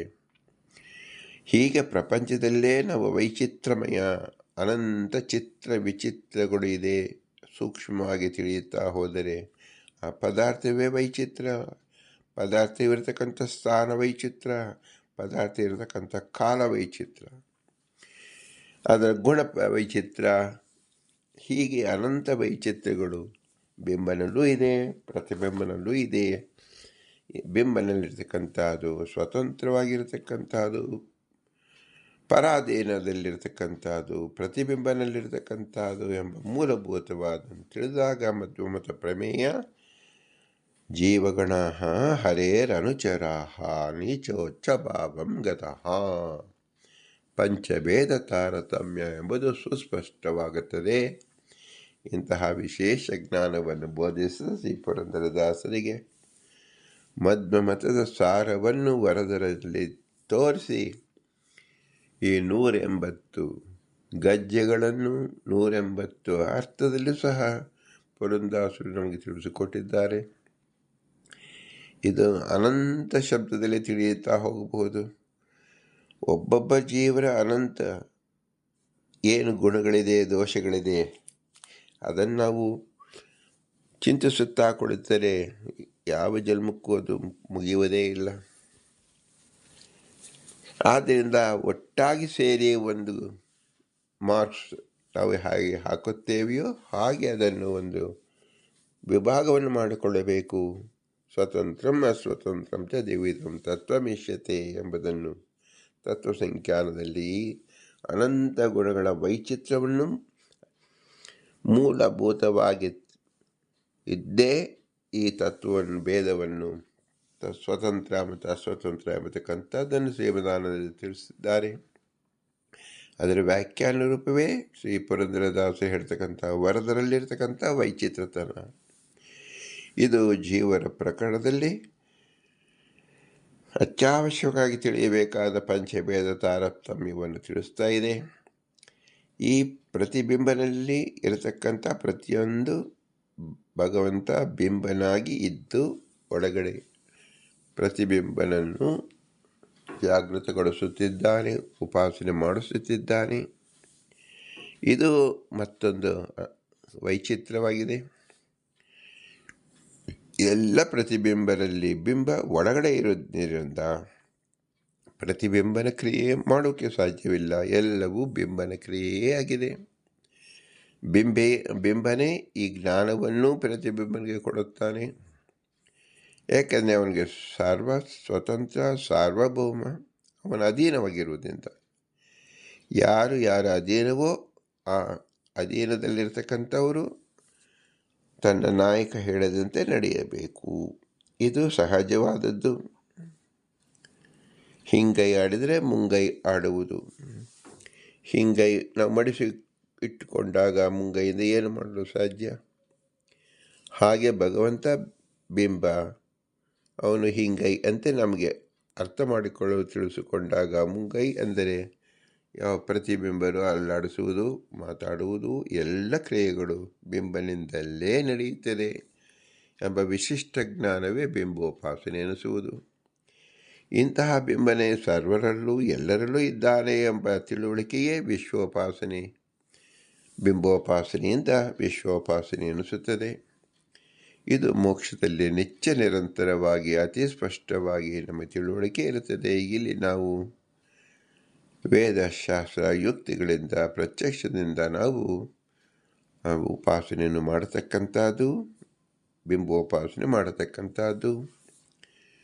ಮೂಲಭೂತವಾಗಿ ನಮ್ಮ ಎಲ್ಲ ಸಾಧನೆಗಳಲ್ಲಿ ಅತಿ ಮುಖ್ಯವಾದದ್ದು ಬಿಂಬೋಪಾಸನೆ. ನಾವು ಬಿಂಬನ ದರ್ಶನ, ಬಿಂಬನ ಸ್ಪರ್ಶ, ಬಿಂಬನ ಸಂಬಂಧವಿಲ್ಲದೆ ನಾವು ಏನೇ ಕಾರ್ಯ, ಯಾವುದೇ ಮಾತು, ಯಾವುದೇ ಕೃತಿ ಅಪೂರ್ಣ. ಬಿಂಬನಲ್ಲಿ ನಾವು ಸಮರ್ಪಿಸಿದಾಗ ಎಲ್ಲವೂ ಪೂರ್ಣ. ಈ ಮಹತ್ತಾದ ವಿಷಯವನ್ನು ತಿಳಿಸೋಕ್ಕೋಸ್ಕರವಾಗಿ ಅದೃಷ್ಟಾಧಿಕರಣದಲ್ಲಿ ಬಿಂಬ ಪ್ರತಿಬಿಂಬ ವೈಚಿತ್ರವನ್ನು ವಿಶೇಷ ಆಕಾರವಾಗಿ ವೇದವ್ಯಾಸರು, ಸೂತ್ರಪ್ರಾಯವಾಗಿ ಶ್ರೀಮದಾನಂದ ತೀರ್ಥರು, ವ್ಯಾಖ್ಯಾನಪ್ರಾಯವಾಗಿ ಶ್ರೀ ಪುರಂದರದಾಸರು ವ್ಯಾಖ್ಯಾನ ರೂಪವಾಗಿ ತಿಳಿಸಿಕೊಟ್ಟಿದ್ದಾರೆ. ಇಂತಹ ಶ್ರೇಷ್ಠ ಜ್ಞಾನ ಒದಗಿಸಿದ ಪುರಂದರದಾಸರಿಗೆ ಅನಂತಾನಂತ ನಮಸ್ಕಾರ ಸಲ್ಲಿಸಿ ಅವರ ಅಂತರ್ಯಾಮಿ ಪುರಂದರ ವಿಠಲನಿಗೆ ಭೂಯಿಷ್ಠ ಅಂತ ನಮ್ಮ ಉಕ್ತಿಮಿದೆಯಮ್ಮ ಅಂತ ಹೇಳಿ, ಇಂತಹ ಶ್ರೇಷ್ಠ ಜ್ಞಾನ ಕೇವಲ ಮನುಷ್ಯನಾಗಿದ್ದಾಗ ಮಾತ್ರ ಬರಲು ಸಾಧ್ಯ. ಇಂಥ ಮನುಷ್ಯನೂ ಸಹ ಯೋಗ್ಯವಾದ ಗುರುಗಳ ಸಂಪರ್ಕ ಹೊಂದಿ ಅವರ ವಿಶೇಷವಾದ ಅನುಗ್ರಹದಿಂದ ಮಾತ್ರ ಈ ಜ್ಞಾನ ಬರಲು ಸಾಧ್ಯವಾಗುವುದು. ಆದ್ದರಿಂದ ನಮಗೆ ಈ ಜನ್ಮ ಕೊಟ್ಟ ತಂದೆ ತಾಯಿಗಳ ವಿಶೇಷವಾದ ಅವರ ಅನುಗ್ರಹವನ್ನು ನಾವು ಚಿಂತಿಸಬೇಕು, ಪೂಜಿಸಬೇಕು, ನಮಸ್ಕರಿಸಬೇಕು. ನಮ್ಮ ತಂದೆ ತಾಯಿಗಳಿಗೆ ಆಶ್ರಯ ಕೊಟ್ಟಂಥ ಗುರು ಹಿರಿಯರಿಗೆ ಅವರು ನಮಿಸಬೇಕು, ಪ್ರಾರ್ಥಿಸಬೇಕು, ನೆನಪಿಸಿಕೊಳ್ಳಬೇಕು. ಇವರಲ್ಲಿ ತತ್ವಾಭಿಮಾನಿ ದೇವತೆಗಳು ಅದೃಷ್ಟವಾಗಿ ಅವ್ಯಯರಾಗಿ ನಮಗೆ ನಿಂತು ಈ ಕೆಲಸವನ್ನು ಮಾಡಿಸಿರುತ್ತಾರೆ. ದೇವತೆಗಳ ವ್ಯಾಪಾರವೇ ಎಲ್ಲವೂ ನಡೆಯುತ್ತಿರುವುದು, ಆದರೆ ಅವರು ಯಾರಿಗೂ ಕಾಣಿಸಿಕೊಳ್ಳುವುದಿಲ್ಲ. ಯಾಕೆ ಕಾಣಿಸಿಕೊಳ್ಳುವುದಿಲ್ಲ ಅಂದರೆ ಭಗವಂತ ವಿಶೇಷವಾದ ಶಕ್ತಿಯನ್ನು ಎಲ್ಲ ತತ್ವಾಭಿಮಾನಿ ದೇವತೆಗಳು ಕೊಟ್ಟಿದ್ದಾರೆ. ನಿಷ್ಪಕ್ಷಪಾತವಾಗಿ ದೇವತೆಗಳು ಭಗವಂತನ ಸೇವೆ ಮಾಡಬೇಕಾದರೆ ಅವರು ಯಾರನ್ನು ಕಾಣಿಸಿಕೊಳ್ಳುವಂತಿಲ್ಲ. ಅವರ ಕರ್ತವ್ಯವನ್ನು ಅವರು ಮಾಡಬೇಕು. ಆದ್ದರಿಂದ ಯಾರಿಗೂ ಕಾಣದೆ ತಮ್ಮ ಕರ್ತವ್ಯವನ್ನು ನಿಭಾಯಿಸಿಕೊಳ್ಳುತ್ತಾರೆ. ಇವರಲ್ಲಿ ದೇವತೆಗಳಲ್ಲಿ ಶ್ರೇಷ್ಠವಾದ ವಾಯುದೇವರಂತೂ ಎಲ್ಲರ ಉಸಿರಿಗೆ ಕಾರಣ, ಪ್ರಾಣಕ್ಕೆ ಶಕ್ತಿ, ಅವರ ಪ್ರಾಣನೆಂದೇ ಹೆಸರು. ಇಷ್ಟು ನಮಗೆ ಸಹಾಯಕರಾಗಿದ್ದರೂ ಸಹ ಅವರ ರೂಪವನ್ನು ನಾವು ಚಿಂತಿಸುವುದಿಲ್ಲ. ಏಕೆ? ಅವರು ಸಹ ವ್ಯಕ್ತ ಸ್ವಭಾವದವರು. ಅವರ ಗುಣ ಶಕ್ತಿಯಿಂದಲೇ ನಾವು ಬದುಕಿರುವುದು. ಆದರೂ ಸಹ ನಾವು ಅವರನ್ನು ಚಿಂತಿಸುವುದಕ್ಕೆ, ಅವರ ಚಿತ್ರಣ ನಮ್ಮಲ್ಲಿ ಮೂಡುವುದಕ್ಕೆ ಜ್ಞಾನ ಬೇಕು, ಗುರುಗಳ ಅನುಗ್ರಹ ಬೇಕು. ವಿಶೇಷವಾಗಿ ವಾಯುದೇವರೇ ನಮ್ಮಲ್ಲಿ ಪ್ರಸನ್ನಕರಿಸಿಕೊಳ್ಳಬೇಕು. ಆದ್ದರಿಂದ ಅವರು ಎಲ್ಲರಿಗೂ ಗುರುಗಳು, ಮೂಲ ಗುರುಗಳು, ಆದಿಗುರುಗಳು. ಅವರಿಂದಲೇ ಭಗವಂತನ ತಿಳಿಯಲು ಸಾಧ್ಯ. ಕೇವಲ ಭಗವಂತ ತನ್ನನ್ನು ತಿಳಿಸೋಕ್ಕೋಸ್ಕರವಾಗಿ ಎಲ್ಲ ಗುರುಗಳನ್ನು ನೇಮಿಸಿದ್ದಾರೆ. ಅವರೇ ವಾಯುದೇವರು, ದೇವತೆಗಳು. ಇವರೆಲ್ಲರೂ ಅಸ್ವತಂತ್ರರು. ಸ್ವತಂತ್ರ ಭಗವಂತ ಲಕ್ಷ್ಮೀನಾರಾಯಣನೇ ನಮ್ಮ ಬಿಂಬರೂಪ. ಅವನೇ ಇವರೆಲ್ಲರಲ್ಲಿ ನಿಂತು ಈ ಕೃತಿ ನಡೆಸಿದ್ದ ನಾವು ಆ ಬಿಂಬನಿಗೆ ಅತ್ಯಂತ ಮುಖ್ಯವಾದ ನಮಸ್ಕಾರವನ್ನು ಮಾಡಬೇಕು. ಪ್ರತಿರೂಪವಾಗಿ ಅವನನ್ನು ಕೊಂಡಾಡಬೇಕು. ಹೇಗೆ ಕೊಂಡಾಡುವುದು, ಏನು ಮಾಡುವುದು ಅದನ್ನು ಉಪನಿಷತ್ ಹೇಳಿರುವಂತೆ ಭೂಯಿಷ್ಠಾಂತೆ ನಮ ಉಕ್ತಿಮಿದೇಮ, ಭೂಯಿಷ್ಠಾಂತೆ ನಮ ಉಕ್ತಿಮಿದೇಮ, ಭೂಯಿಷ್ಠಾಂತೆ ನಮ ಉಕ್ತಿಮಿದೇಮ ಎಂದು ಹೇಳಿ ವಿನಮ್ರವಾಗಿ ನಮಿಸೋಣ. ಭಾರತೀಯ ರಮಣ ಮುಖ್ಯ ಪ್ರಾಣಾಂತರ್ಗತ ಶ್ರೀಕೃಷ್ಣಾರ್ಪಣಮಸ್ತು. ಹರಿ ಓಂ, ಹರಿ ಓಂ, ಹರಿ ಓಂ.